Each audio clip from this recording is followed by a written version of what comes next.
No Plano Nacional de Banda Larga, a Telebrás ficou responsável por disponibilizar a Rede Nacional de Telecomunicação.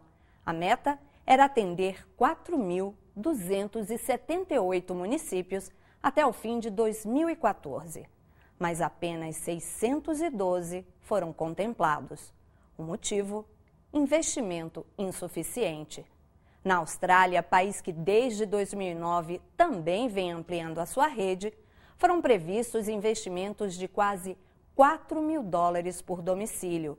Já no Brasil, dos $33 previstos para cada residência, só $2,50 foram de fato executados.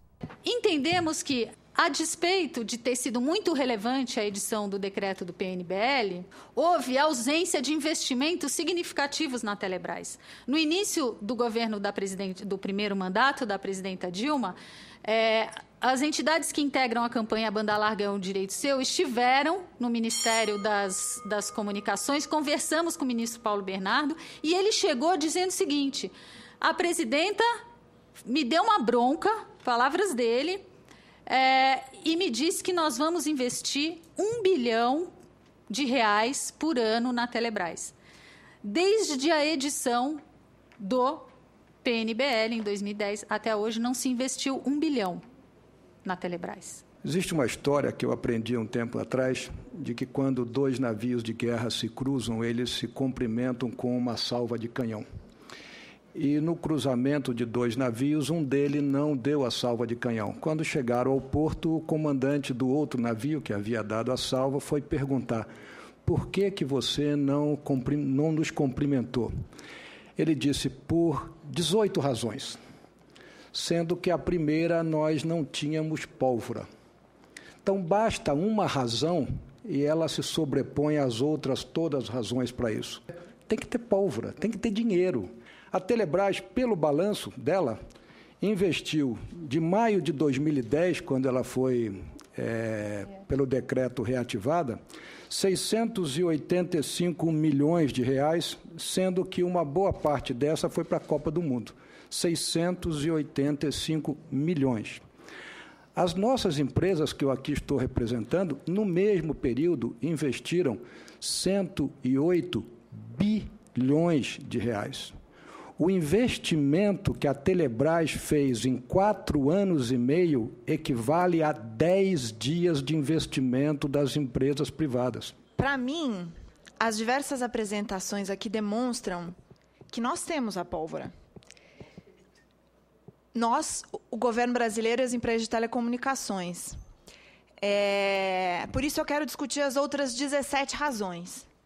Eu quero discutir por que nós não temos um contrato de concessão com equilíbrio econômico e financeiro para tratar dos investimentos em banda larga, para que o governo possa investir naquilo que não retorna pela exploração econômica do serviço. Eu quero discutir como que funcionou durante todos esses anos o subsídio cruzado da concessão de telefonia fixa para ampliação de infraestrutura de banda larga, considerando que a telefonia fixa é uma concessão. Eu quero discutir por que existem bilhões de reais contingenciados nos fundos públicos. Eu quero discutir quais são os entraves ao compartilhamento de infraestrutura para baratear a prestação do serviço de banda larga.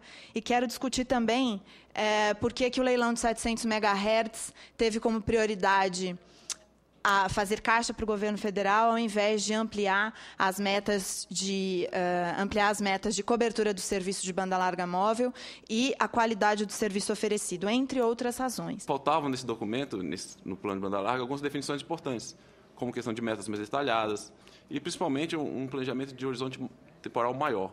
Havia também dificuldade muito grande, relatada por todos, na implementação das redes de telecomunicações, tanto para a banda larga como para as demais, devido à dificuldade de legislação municipais, exigências e custos de impostos por municípios e estados.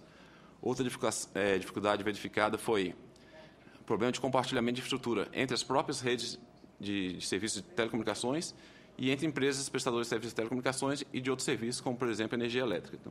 Então dificuldade de negociar um preço de um poste, de alugar um direito de passagem na rodovia.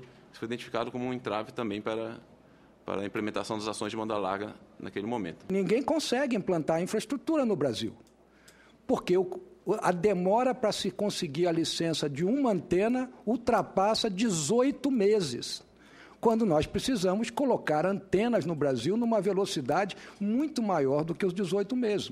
Algumas ações governamentais para mitigar esses entraves verificados na época foram projetos de lei referente à implantação e compartilhamento de infraestrutura, a lei das antenas, o Plano Geral de Metas de Compartição pela Anatel. O PGMC criou importantes mecanismos para compartilhar a infraestrutura de telecomunicações, Então, empresas com poder de mercado agora precisam disponibilizar sua infraestrutura de acesso para que outras compartilhar com outras empresas isso. Isso aumenta a competição, faz com que os preços caiam. A Telebrás ela não deixou de fazer investimentos por falta de recurso. Hoje o caixa da empresa é positivo, ela tem feito investimentos.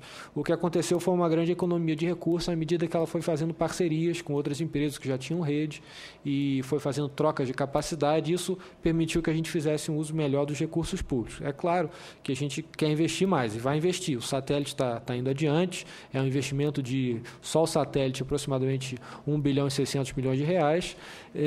Os cabos submarinos também vão ser um investimento aproximado de 300 milhões de dólares. Nós temos aqui um conjunto de perguntas, algumas vieram pela internet.